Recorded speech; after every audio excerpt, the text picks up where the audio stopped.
Hi friends అందరూ ఎలా ఉన్నారు? బాగున్నారా? నేనైతే చాలా బాగున్నా. అందరికీ ముందుగా పరాభవ నామ సంవత్సర శుభాకాంక్షలు. నేనైతే ఇప్పుడే పచ్చడైతే ప్రిపేర్ చేసుకుంటున్నా.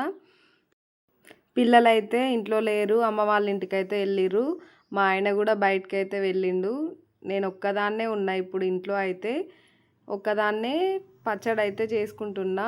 మా ఆయన అయితే మామిడాకు, మామిడికాయలు ఇవన్నీ తెచ్చిచ్చి వెళ్ళిండనమాట. ఇంట్లో వేప పూత లేదు, అందుకే మర్దిని తెమ్మంటే తెచ్చిచ్చిండు. మధ్యలో ఒక చిన్న జోక్ వేస్తే నవ్వుతున్నా. మామిడికాయలు అయితే మొత్తం అయితే కట్ చేసుకుంటున్నా. పచ్చడి చేసుకోవడానికి అన్నీ అయితే ఒకే దగ్గర తెచ్చి పెట్టుకున్నా.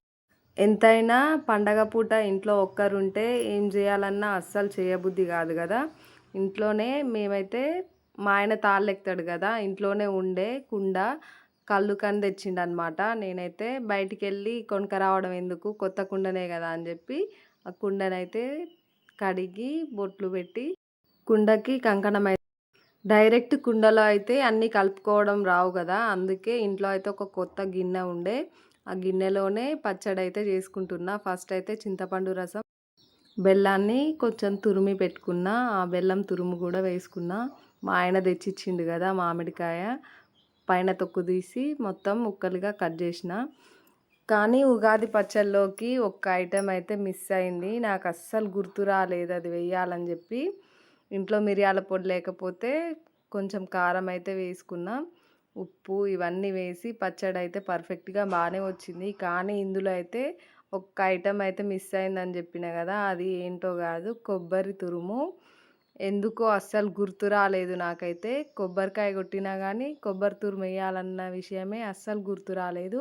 ఒక కంకణం అయితే కట్టుకున్నా. మా ఆయన కూడా ఉంటే బాగుండేది అనిపించింది. ఎందుకంటే ఇద్దరం ఒకరి చేతికి ఒకరం కంకణం కట్టుకొని ఇలా కొత్త సంవత్సరం రోజు పచ్చడి చేసుకొని తాగాలని మస్తు అనిపించింది నాకైతే. కానీ ఏం చేస్తాం, కొన్ని పనుల వల్ల కొన్ని ఇలాంటి చిన్న చిన్న సంతోషాలు మిస్ అవుతాం కదా. ఫైనల్గా అమ్మ వాళ్ళ ఇంటికి అయితే వెళ్ళిన. డాడీ అయితే కళ్ళు లొట్టి తెచ్చి పెట్టిండు. మమ్మీ మేము వెళ్ళేసరికి వంటలు మొత్తం కంప్లీట్ చేసింది. అందరం అయితే కూర్చొని ఇలా అయితే ఎంజాయ్ అయితే చేస్తున్నాం. కానీ ఇందులో మా ఆయన అయితే మళ్ళీ మిస్ అయ్యిండు.